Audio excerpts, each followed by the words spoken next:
Hüseyin ağanı şəhid elədilər. Amma xanımların, balaların, bacıların apardılar İbn Ziyadın məclisinə. İmam Hüseyin ağanın kəsi başını qoyublar. Xeyzaran çubuğu ilə vururlar ağanın mübarək dodaqlarını.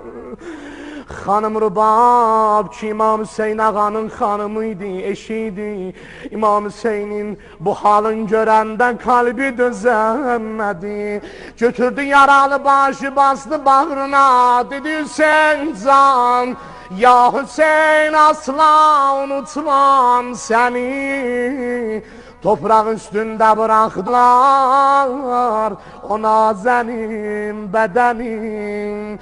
Soysuzların mızrağı saklanınca, saplanınca kalbine parələdi ciğerini. Sensiz bıraktı beni ağam. Benim cennetim senidin Hüseyin can.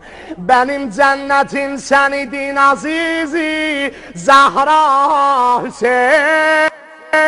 Sensiz cennetin eyleyim Şah-ı Şüheda Hüseyin. Gözünü bir kere aç, bak bu ağlar gözüne. Senin bir bakışına bin canım feda Hüseyin. Ay İmam Hüseyin'in aşıkları görün nedir bu hanım.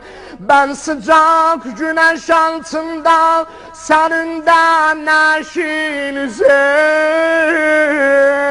Benim de başım küllüdür, senin de başın Hüseyin. Başını mızrakta gördü, bayıldı, düştü Zeynep.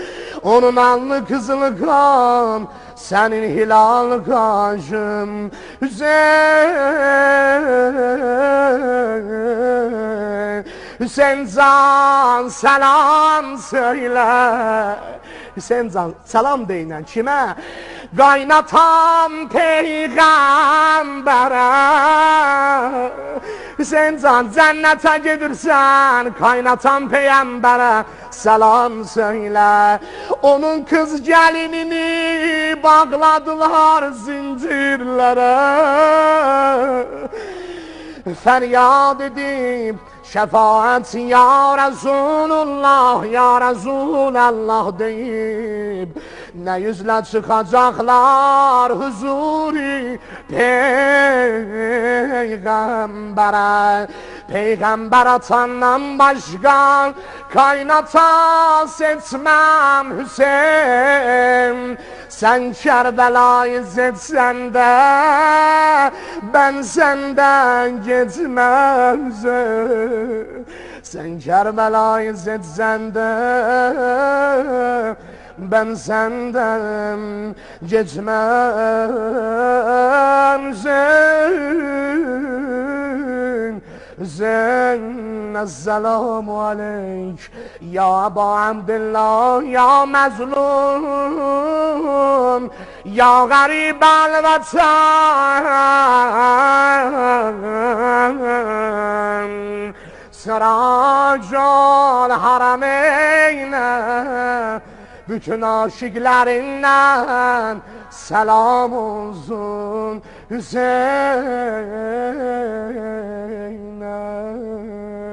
Ela lanetullah alel kavmiz zalim feseya'lemüllezine zelemu eyyemun galebin yengalibun.